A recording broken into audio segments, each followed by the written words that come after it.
अखियन के सुअन के बरुए ये जान, बातें अखियन के सुअन के बरुए ये जान।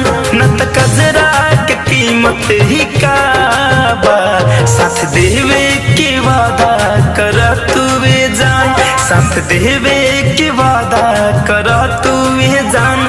ए जमाना के हिम्मत ही ना बा, बातें अखियन के सुअन के बरुए ये जान।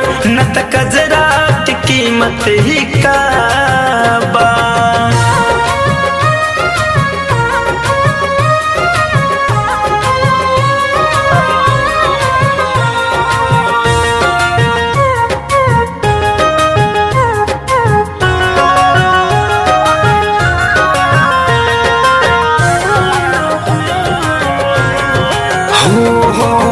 कितनो सितम होई इसके न कम होई, वादा बा प्यार तुझसे जन्म जन्म होई।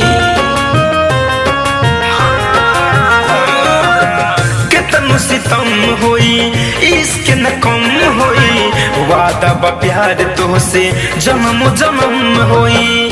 सच कही त तू सीरियस ना बारू, सच कही त तू सीरियस ना बारू।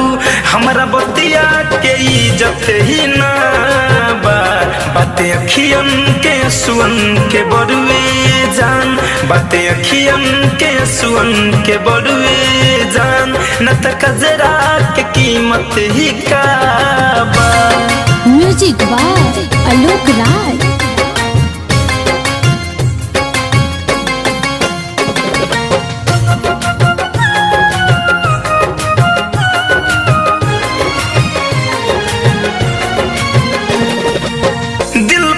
केहू के चले जो रहो, लोर बहा के मन के करना थो रहो। दिल पर न केहू के चले जो रहो, लोर बहा के मन के करना थो रहो।